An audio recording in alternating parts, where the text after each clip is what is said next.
You're here for a reason. You believe that, right? Yeah. Say it. I'm here for a reason. Cool.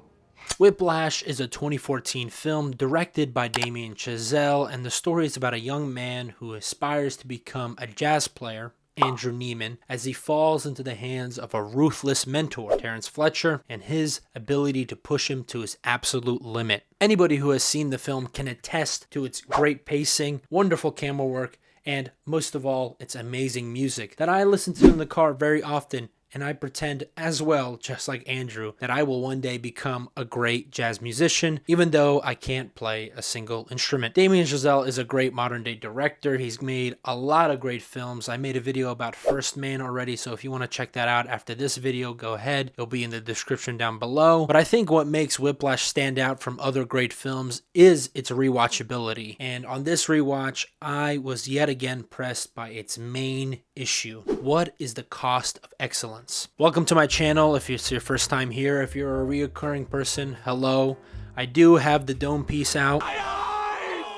No hat today. I'm usually wearing an Eagles hat. I felt like I was wearing it too often. I didn't mean to look like Terrence Fletcher. I usually wear a black shirt. Today you're blessed with my shiny dome piece. Let's get back to the video. Go Birds. I use the word excellence instead of success because success is way too much of a broad subject. It can encompass people who are born into success, people who fall into success by luck or chance. Many people have very different definitions of success. Some it's money, some it's fame, some it's just having a big family or being able to fulfill a spiritual calling. So excellence can at least be measured somewhat. Like I mentioned before, I have no musical talent, but if I marketed myself in a way when I'm playing the drums, I technically could, though there is a small chance, go viral for me playing the drums. I would most likely go viral because I play the drums so poorly. But that does not make me an excellent drum player. Excellence is defined by practice, talent, and recognition from others in that field. People in that field might give you respect that your skill has gone above and beyond what is ordinary or normal. Cost is much more simpler to define. We are always spending something, whether it's money, whether it's other resources we have at hand, but the ultimate resource we all spend and we have a limited amount of is time. You can spend your time chasing a career, spend it with loved ones, having a good time, or you can be wasting it away while having a very bad time. And the hard truth is, if you want to be even okay or good or somewhat excellent at a skill, you have to put in a ridiculous amount of time. To bring another personal example, I love chess. I played it as a kid. I was on my high school chess team. And I was very much addicted to it during COVID, right before everyone jumped on the Queen Gambit hype. I've never paid for any lessons or bought any books. All my knowledge is from playing games and mainly from losing games. On a good day, I might be 1400 ELO, which compared to the global pool of players means I'm better than 94% of people, which sounds pretty good, but on a professional level, when it comes to competitions, I might be able to beat a couple 12-year-olds at the lowest form of tournaments. Now, I'm not upset that I'm not some kind of great genius at chess. Like I said, it is just a hobby that I really enjoy. I bring up this point that even something that I put a decent amount of time into, I'm only really above average the general population. So if you want to be a real professional, some people say you need to spend 10,000 hours learning a certain skill. And to be the best at something, you practically have to spend all day and all night doing it, regardless of what field you're in, whether it's arts, whether it's sports, whether it's academia. To be the best, you have to live and breathe whatever you are trying to do. The real question that comes to my mind is, how does this affect your personal happiness? If we have a culture of excellence and greatness, how does that affect our families and our society? And ultimately, what's the balance between pushing yourself and others to be excellent or great and literal abuse, whether it's self-inflicted or external? Not quite my tempo. It's all good. No worries. We live in a world that's constantly trying to maximize your personal happiness. You eat the best food. You wear the best clothes. You have to experience the biggest and best experiences. And you must live life to the fullest, whether you like it or not, to avoid all negative emotions at all costs, even if those negative emotions might be good for you. And so in a culture like that, we have probably all experienced the participation trophy. We are so scared of hurting people's feelings, especially kids, that we remove the literal concept of losing for anybody, just to make sure everybody is happy. And this is the opposite of Fletcher's philosophy. We have become too nice to each other to expect anyone to do better. I would love to see Fletcher either receive or have to give out a participation trophy. It would most likely explode on contact. I was there to push people beyond what's expected of them. I believe that is an absolute necessity. There are no two words in the English language more harmful than good job. And this is the part of the movie that most of us would completely agree with Fletcher and makes us very sympathetic towards his methods, which is why they put it at the end of the movie. We have all worked a job where there's someone who is just not putting 100% effort, and they might be getting paid just as much as you or sometimes even more than you, but calling them out would be impossible because that would be seen as trying too hard or elitist. Fletcher has no problem with this. He pushes his students not because they lack talent, but to become very excellent, you have to go beyond talent, beyond good. Fletcher believes that complacency is the enemy of excellence. But on the other hand, you could see how trying so hard to accomplish something might inadvertently remove the very reason why you did it in the first place, the joy and happiness that it brought you. The first time I watched Whiplash, I felt like Andrew's dad was just this old pathetic loser that had no idea what his son was trying to do, that he was literally holding him back. And I thought it was a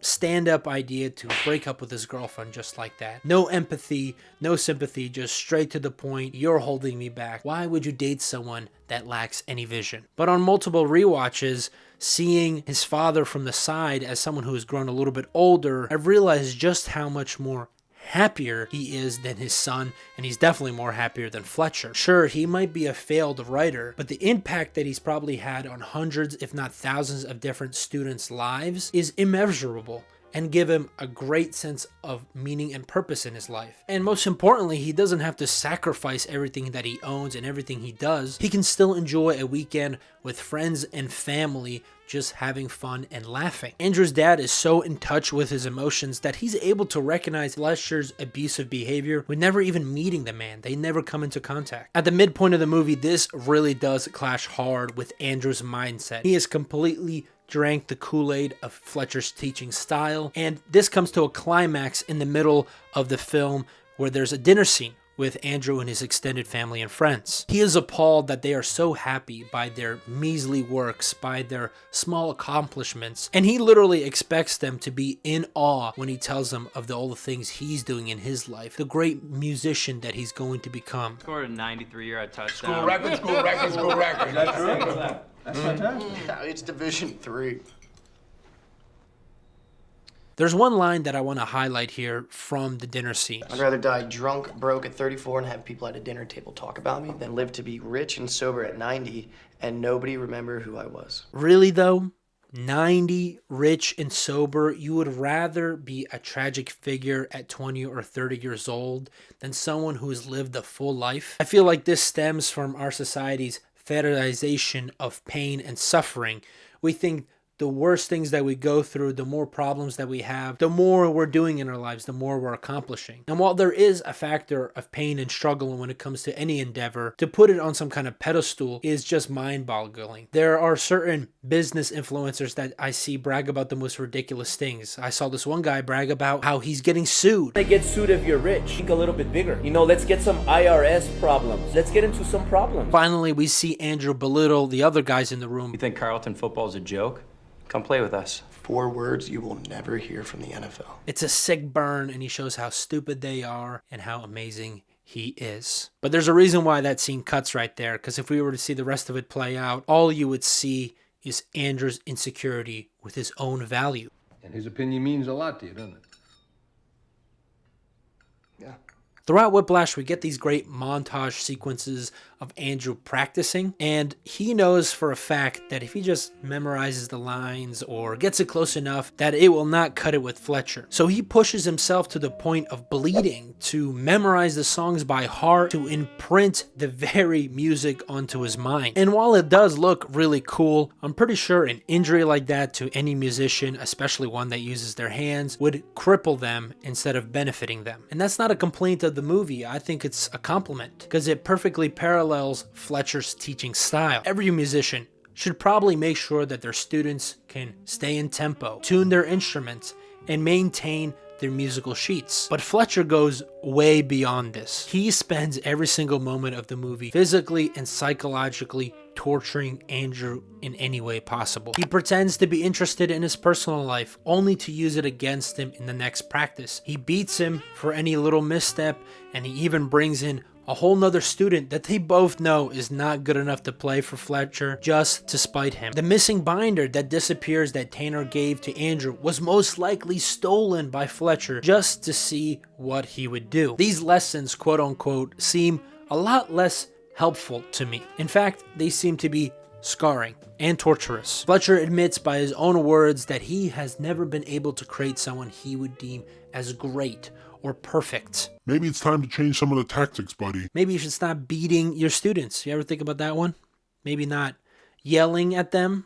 You ever think that might help out, buddy? One of his previous students even takes his own life, and this is the point in the movie where there is no way to justify Fletcher's actions. They are of pure evil. And at the end of this rewatch, I came to the realization that he literally is not a human being. He is a pure force of evil. There's a deleted scene that never made the final cut of the movie where we see Fletcher at home in his apartment, and it feels so incredibly off because it humanizes him too much. He is so much more of an idea when you don't look behind the curtain. Andrew was most likely not a perfect person at the beginning of the movie, but he definitely wasn't a selfish prick. In fact, we see in his childhood he has this amazing desire, this innocence of youth to do what he loves, the instrument that he so much enjoys playing. Fletcher broke that in countless amounts of students. And for what? And if you're still watching the video, you're probably thinking, does this guy even like this movie? It seems like he's just bashing on it the whole time. And that's where you're wrong, dear viewer. Yes, Fletcher's actions are unjustifiable and no one should ever be subjugated to them. There is an important distinction here. Many young people, especially young men, want to throw themselves into something with everything that they have. They're willing to risk their lives, their health, their future to accomplish something great, to accomplish something beyond themselves. And like I mentioned before, the world around us has gotten a lot safer.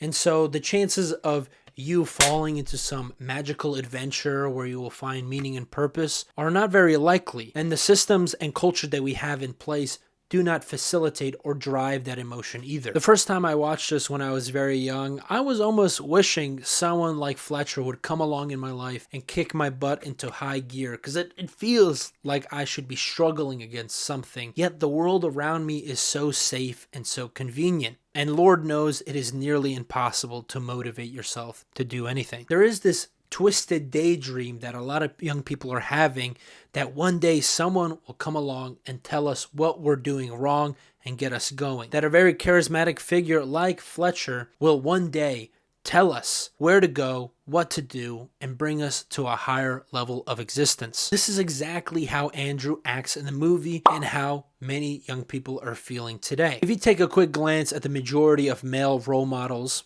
quote unquote, online, you will realize that a lot of them are not good people, and that many of them use very similar tactics as Fletcher to get what they want. Many of them are actively involved in violent crimes and in the past have used and abused dead people, the elderly, and the impressionable minds of young people, all in service to become rich and powerful. And one major tactic that I notice a lot of them using, I call it the broken clock tactic. For those who remember old analog clocks with the needle hands, know that even if you don't put batteries in it, if it breaks one day, that a clock like this will still tell the time correctly twice a day. And that's how many of these influencers online, especially your classic red pillars, will say. They will say things that most people will agree with every once in a while, one or two things that are just blatantly obvious. But then they will spend the rest of your time convincing you of the most hateful and useless things imaginable. Most of us would agree that if you want to be truly great at something, you have to go beyond just a good job. Andrew, like most young people, wants to be powerful,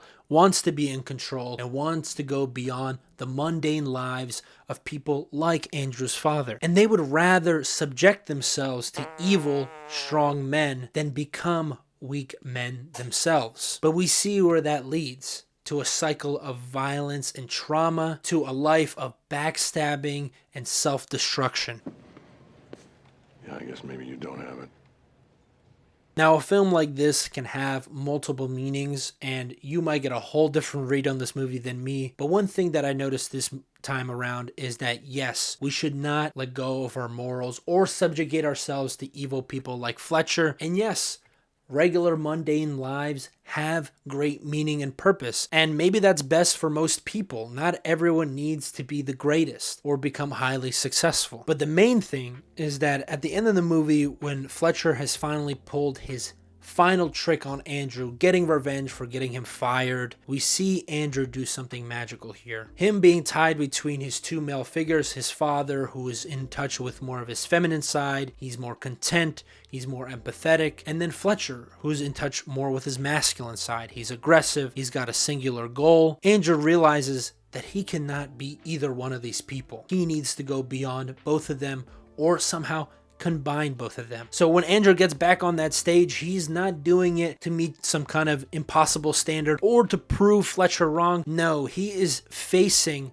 the most evil person he knows willingly and using the very stuff that he taught him against him. He takes over his band, and for the first time, Fletcher actually respects Andrew because he finally becomes the author of his own destiny. He looks at the most evil thing he's ever faced and said, "No, I decide my own greatness." And maybe that's the answer to our struggles as well. We are all going to face regular, mundane problems, but we are also all going to face evil and tragedy. And instead of it being a burden on our shoulders, letting evil people like Fletcher take over our lives, maybe we can grab hold of it with some level of responsibility and self-respect and turn our very suffering into our very own greatness. But that's up to you. As always, thank you for watching. Godspeed.